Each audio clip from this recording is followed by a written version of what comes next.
Hello, everyone. You're listening to Family Talk, the radio broadcasting ministry of the James Dobson Family Institute. I'm Dr. James Dobson, and thank you for joining us for this program.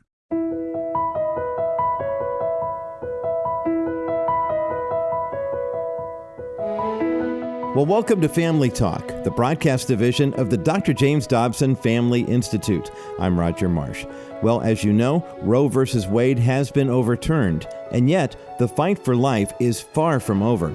It's important to understand how significant the origin of life actually is.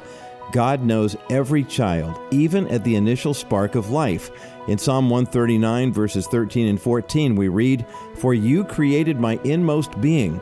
You knit me together in my mother's womb. I praise you because I am fearfully and wonderfully made. Your works are wonderful. I know that full well." Well, today here on Family Talk, our special guest is Dr. William Lile, an expert in the fight for life, a man who's been nicknamed the pro-life doc. Dr. Lile is using his ministry to educate people that human life inside the womb has value. Here now is Dr. James Dobson to further introduce this classic program and our special guest, Dr. William Lile, right here on Family Talk.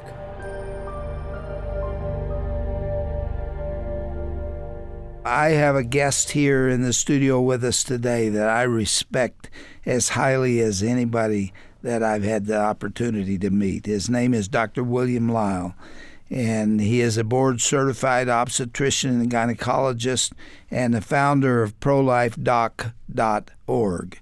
He has his own private practice near Pensacola, Florida.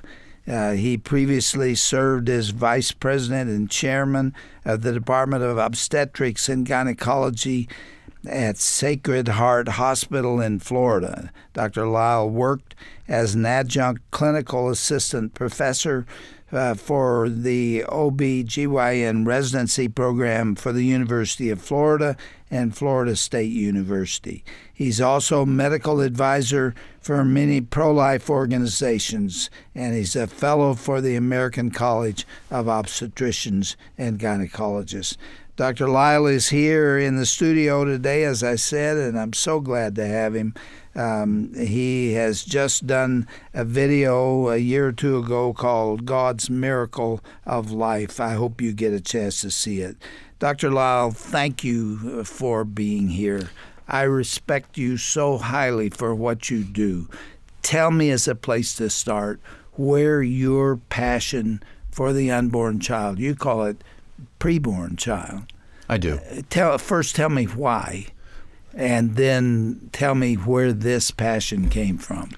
My passion really came from my parents. My parents are great, godly, God-loving, Jesus-loving parents who used books that you wrote to help raise me. Smart people, wise people. And it's amazing that it's gone full circle. They raised me with these principles, and now I have the honor of being here with you now to discuss how I've used those principles in my life and in my passion and in kingdom service.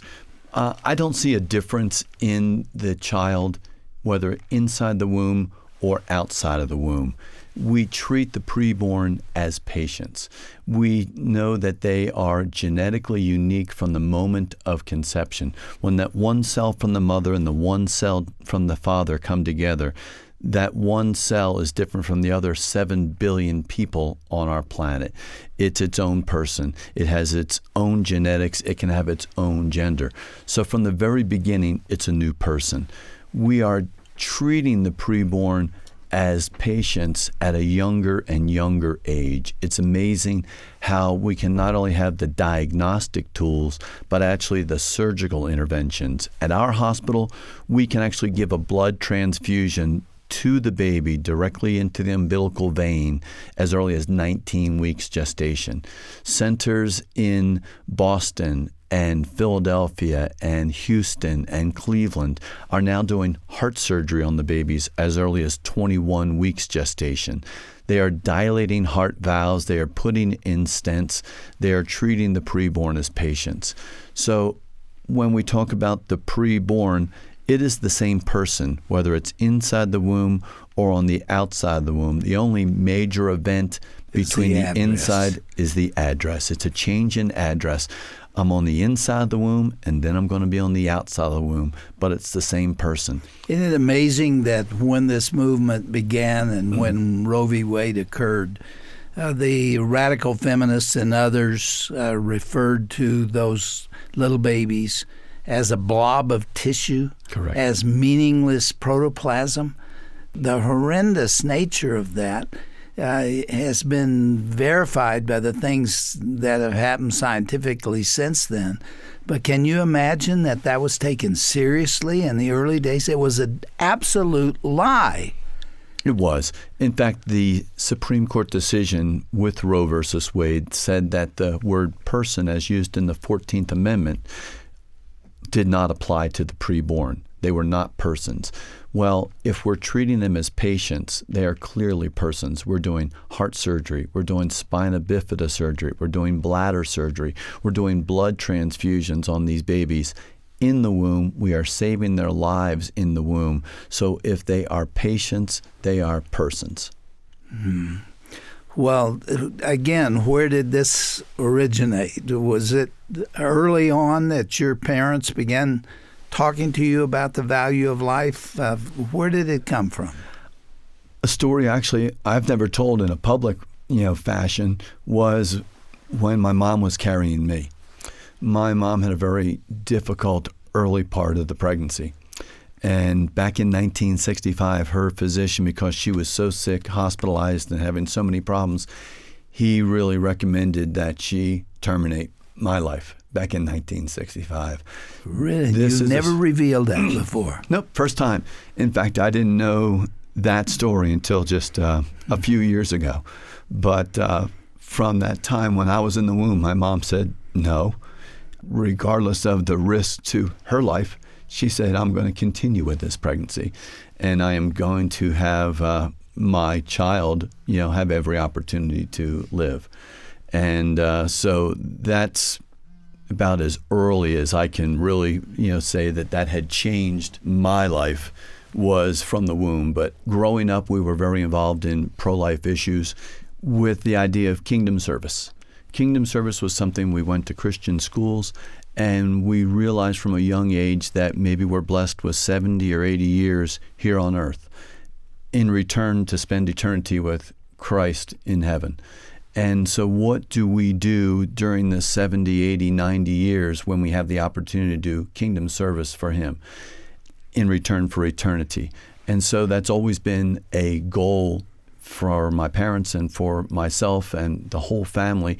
And I've tried to instill that, in my daughters as well, that is our primary thing. We have our professions, we excel in what we are called to do, but we also have our passions, and we also have our kingdom service. We want to share the gospel. We have a duty to share the gospel. We have a duty to protect those that need protection. That would be the preborn, the most innocent that we have. You were 8 years old, as I calculated, when Roe v. Wade occurred. Correct. Did you understand it? No. Did anybody explain it to you? No. When did you comprehend what a horrendous thing had taken place here? It was probably when I went to a first pregnancy center banquet and probably didn't really understand all the ramifications. You would see babies, and you knew that a baby on the inside was really no different from a baby on the outside. How could they take the life of the baby on the inside? Just a short trip down the birth canal, which changes nothing. Just the address. That's all it changes. It just changes the address. Even when I talk to patients now, the personality of a baby on the inside is the same as a personality of a baby on the outside. If somebody says, oh my goodness, this kid is up from 1 o'clock in the morning till 4 in the morning, kicking around all inside of me, I just can't wait to have this baby so I can get some rest. It's like, because if this baby is active between 1 and 4 in the morning on the inside, this baby's going to be active between 1 and 4 on the outside. Babies that are laid back and chill on the inside are usually laid back and chill on the outside. It's no difference. Did you tell me that you saw on an MRI an image of a baby trying to stand in the room? Yeah. I had always had patients come in, and it's like, oh, how's your baby moving around? Oh, this baby is just dancing on my cervix. It is just doing the tap dance. And it wasn't until I saw an MRI image that's actually on our DVD of a baby who was in the womb that was obviously cramped like he was traveling coach in an airliner and wanted to stretch. And this baby on the MRI image just stands up, is struggling. It's trying to lock out its knees and just have them be straightened. And it completely stands up vertically there on the inside. So when I have patients tell me that, I said, I know, I have seen that. Babies do stand up and they do dance on the cervix. Isn't that incredible? It is. And there's no doubt about the fact that that is a human being with individual characteristics and features and everything that you would expect for a human being in development. It's just a miracle. It's not only a miracle when we can see the babies moving around on the inside. It's a miracle from the moment of conception when that genetically is a new person. You know, we think we're having scientific advances when we're doing heart surgery, bladder surgery, spinal surgery, but those are really primitive when you consider fetal development. We can see what happens, but what we have no clue is how it knows to do what it does. How do two cells, one from the mom, one from the dad, come together, form one cell with 23 chromosomes, and as that one cell becomes 2, 8, 16, 32 cells, how do two cells divide and one says, you know what, we all have the same 23 pairs of chromosomes. From now on, I'm going to start the entire skeletal system. And another cell says, well, you know what, I'm going to start the whole cardiovascular system. And another one says, I'm going to start the whole neurologic system. They all have the exact same blueprints and exact same chromosomes. It's just a divine creation, and it's such a design. There had to be a designer. We don't have any idea. It's called cell differentiation. How do cells divide and say, I'm going to, from now on, start this system? We see it happen. We know when it happens. How it knows what to do, we have no clue. You know, my field is child development, and early on, I wanted to know more about that incredible process, how that little one-cell creature, a zygote, goes on to become fully, understandably, visibly human. And it's very, very early, isn't it? It's extremely early. We can see the heart clearly beating less than 28 days after conception.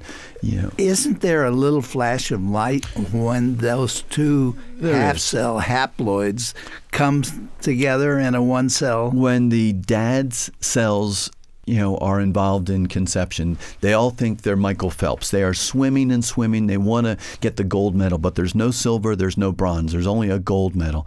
It's the first sperm that actually gets inside of that cell. But you don't want to have more than one. So the egg will actually, as soon as that first sperm gets in there, it puts up a shield, and that shield is called the zona pellucida.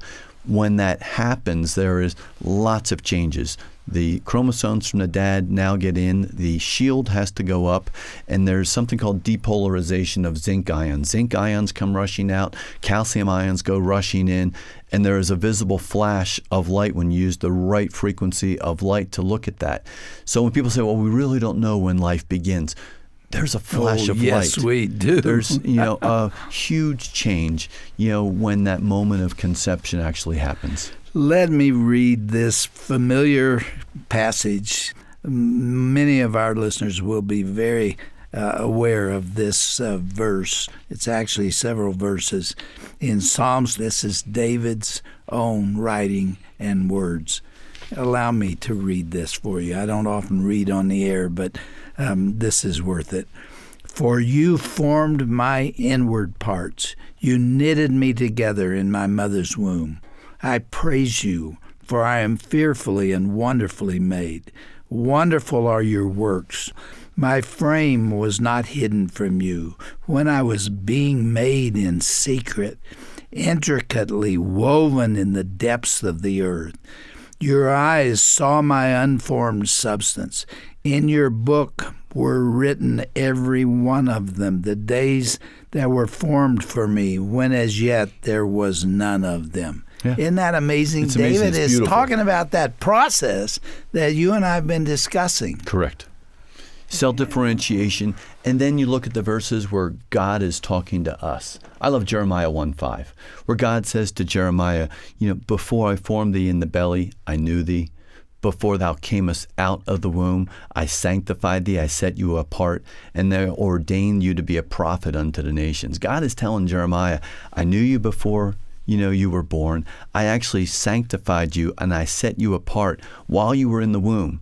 While you were still in the inside of your mother, I set you apart because I knew you had a purpose. You were going to be a prophet of my nations.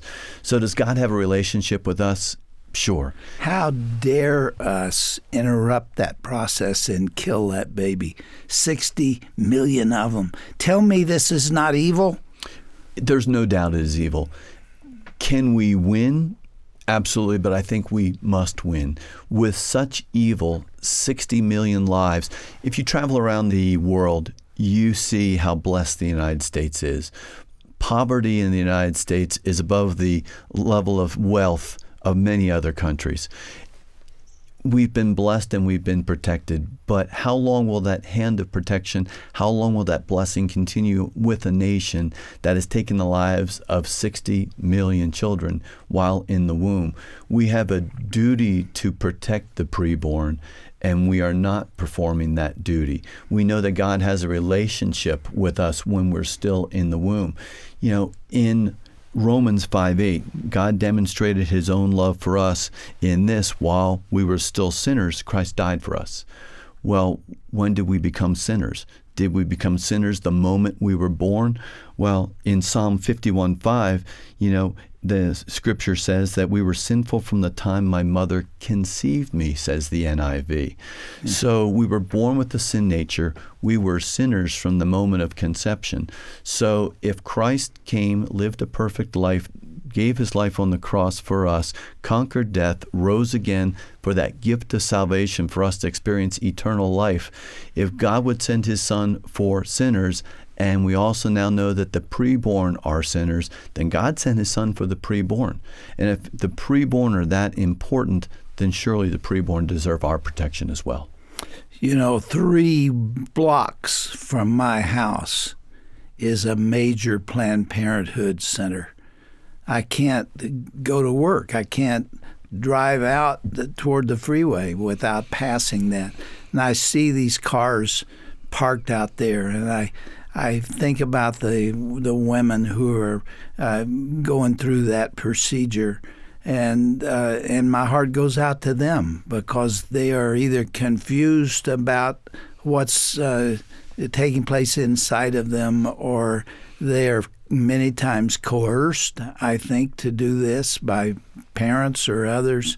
I don't condemn them. That's up to the Lord to do. And we also, as we're talking about this marvelous process, we must talk about forgiveness for those who do kill a baby, because there is no sin God cannot forgive. Correct. Dr. Lile, there is a commercial for Planned Parenthood that really makes me sick at my stomach. There is an image, a beautiful video of a little girl. She must not be over 3 months old, and she is giggling and gurgling and smiling. And there is a phrase that comes on the screen that says, "She deserves to be wanted." And then it goes on, and you hear the music behind, and it says, "She deserves to be loved." And finally it says, "She deserves to be a choice." How cruel, how arrogant, how disgusting this is, and yet it is apparently a commercial that's out there for all the world to see. It is. What this child needs and what this child deserves is this child deserves to be born. There's no difference whether the child is on the inside or the child is on the outside. When we're doing surgery on the preborn, there's a process called informed consent. Anybody who's had surgery, informed consent is a process. It's not just a form that you sign. There are risks, benefits, indications, and alternatives that are explained. FACOG, our governing body, defines informed consent as seeking informed consent expresses respect for the patient as a person. It particularly respects a patient's moral right to bodily integrity. Taking a life apart in the womb is not respecting bodily integrity. A consent is when the risks, benefits, indications, and alternatives are discussed with the mom. What are the benefits when it comes to fetal surgery to the mom? There are no benefits to the mom. The mom doesn't have any benefits. All benefits go to the baby. The baby is the one who benefits from the procedure. Mom takes risks, bleeding, infection, but the benefits go to the baby. So in a lot of facilities, when the mom is signing a consent form, yes, she's signing a consent for the procedure that she's about to have, but she also signs a consent for her child, her baby in the womb, because there are risks to the baby. Whether we're doing a blood transfusion or doing a surgery on the baby on the inside, there are risks to the baby. So just as if the baby was 1 month old and the mom is signing a consent for the baby to have surgery, mom is signing a consent for the baby to have surgery in the womb, because it's a patient. If it's a patient, it's a person, so we get a consent. We treat the moms as patients, but we also treat the preborn, the patient on the inside, as a person. And if this patient is a person on the inside, then yes, they deserve our protection. You say, well, the baby can't consent. Well, when a newborn is born, a baby can't consent either, but there's still a process. In fact, FACOG says informed consent by the patient is impossible in that situation. A surrogate decision maker should be identified to represent the patient wishes or what is in the patient's best interest. They're voiceless. They are voiceless. Do not have an opportunity to beg for their own lives. You have delivered 4,000 to 5,000 babies. Right around 4,000 babies at this point, yes, Is sir. there still a little thrill that occurs? Oh, there's always a thrill. There's always a thrill, especially when we have the privilege of having somebody referred over by a pregnancy center who is considering terminating that pregnancy. And we have the opportunity to do an ultrasound, show them the baby, show them the fingers, the hands, and at that point, they might already be scheduled to have an abortion. We'll sit with them, we'll pray with them, we'll show them the life in the womb, and we'll counsel them. And then they'll decide to choose life, to allow their child to be born. And then we'll sit down with them 6 weeks after they've had their baby, and their baby's in the little carrier, all dressed real pretty in lace, and you can't help but take a second and say, can you remember where we were 6 or 7 months ago? Can you imagine what your life would be like now if this baby wasn't in your life? The moms cry, the dads cry when they look and they were so close of not allowing that life to come into their lives. And they look back on that time, it's like, how could I have even thought about doing that to this life that I would now defend with my life? Yet I was almost to the point where I was willing to sacrifice that life. Dr. Lile, thank you for being a friend of the preborn child and for devoting your life to this purpose.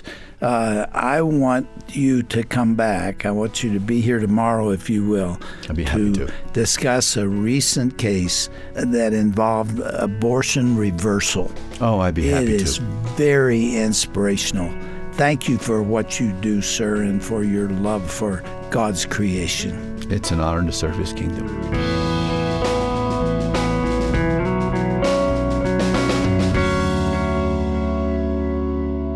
Education certainly is a key component in the fight for life.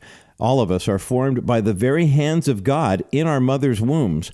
And if today's conversation here on Family Talk, featuring Dr. William Lile and our own Dr. James Dobson, touched your heart, be sure to tune in again tomorrow to hear about a procedure that can potentially reverse an abortion. You will not want to miss this fascinating conversation.